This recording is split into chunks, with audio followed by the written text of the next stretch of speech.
Hello dear children, welcome back to the channel. In the last class we discussed about image formation in convex lens. In this class let us discuss about image formation in concave lens.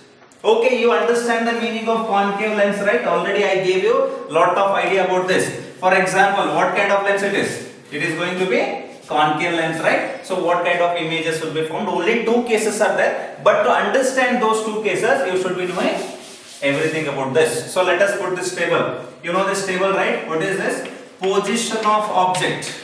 What is the first one? Position of object. Next one is position of image. Position of image. Next, let us take it as nature of image. Nature of image. Let me tell you very clear to all of you that this table is very important and questions will be framed on this, including concave mirror, convex lens, concave lens. So you should be very much perfect with all the ray diagrams. Okay, fine. Let us get into the first situation. What is the first situation? At infinity, right?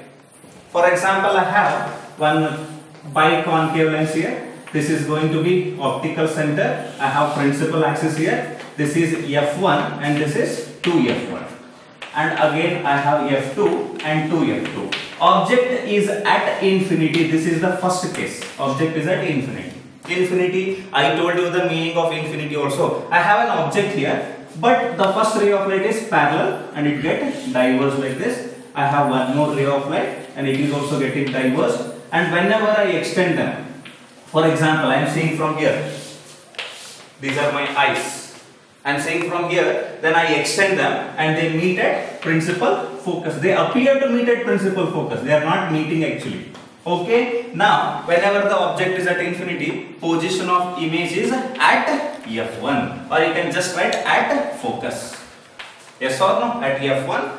You can use the word at focus also, but for time being, let us use it as at f1. What kind of image it is? It is virtual image, no? Why it is virtual? Because real rays of light are not meeting. Virtual rays of light are meeting, and virtual images are erect. And image is point size. If I am saying point size, it means it is highly diminished. Highly diminished. This is also clear to all of you. Okay, fine. Let us get into next situation.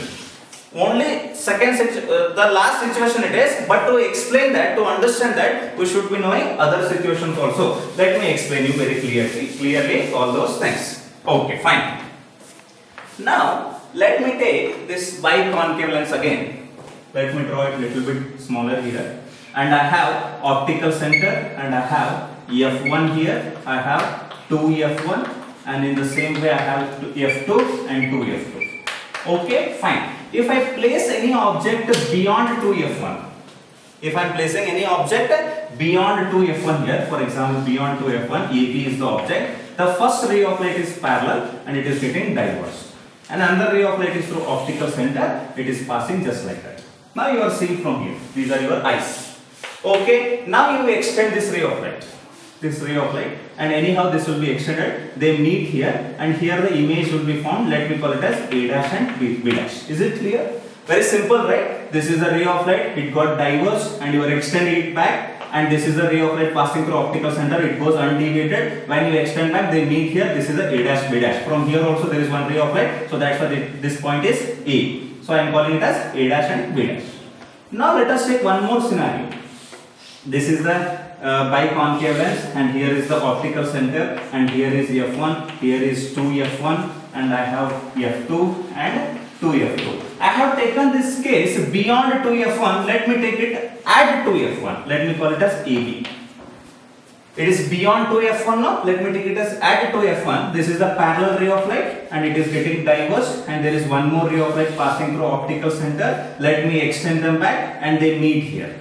Yes or no? This ray of light I am extending it back, it is coming here. This ray of light also I am extending back like this and they are meeting here, and this is going to be A dash and B dash.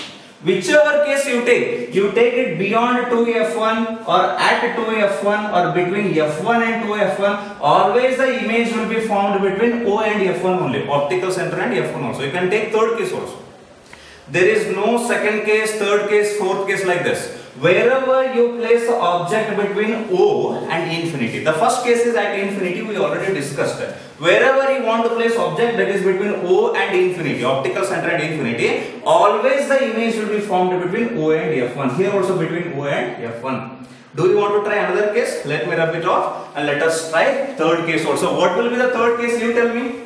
First case was at infinity. Second case was beyond 2f1. Third case was at 2f1. Then again, if I take fourth case, again this is the optical center. I have f1, I have 2f1, and here I have f2, and we have 2f2. Now I have taken this as 2f1. Let me take it is between f1 and 2f1. Between f1 and 2f1. Now first ray of light is parallel, it is getting diverged. Another ray of light is through optical center. When I extend them back, they again meet here. Again the image will be formed, A dash and B dash. Again it is between O and F1. What is the use of doing all these cases? Yes or no? I cannot do beyond 2f1, at 2f1, between f1 and 2f1. Whenever I am doing all these cases, I am getting the same results here. Here is the A dash, B dash. Here is the A dash, B dash. So no need to do all those cases. So that's why what I write, between O and infinity, between optical center and infinity, I am going to get result as same. Where is the position of image? Between O and F1. Between O and F1. So I will write it as position of images between O and F1. Is it clear? Next, what is the nature of image? Of course, it is virtual image. Yes or no? See, really rays of light are not meeting. Extended rays of light, dotted ray of light are meeting. So that's why it is virtual, and it is erect also. It is erect also, and it is diminished also. Diminished. Okay, over. This is the only second case we have in concave lens. Okay, only two cases. First case and second case. One is at infinity, another is between O and infinity. Why I am taking only one case? Because here whatever case I am taking other than infinity, I am getting the same results. So that's why I have to be using only one case here. I hope it is very clear to you. Image formation in convex lens is very important, and they may ask questions on this. Please keep on watching all my videos. This was a very short video because I have made all these modules. Convex lens I have done it separately, and we are doing concave lens in this video. And like that I have created all those modules. You have to see it part wise. Don't be afraid like there are 22 parts, 23 parts or 25 parts. Don't get afraid like that. Just keep on watching them continuously so that you will get all the knowledge in light reflection and refraction. I have solved the question paper also at the end. Whenever the chapter is complete, I have habit of solving the question paper at the end. Please watch all those videos also. Thank you very much. Have a good day.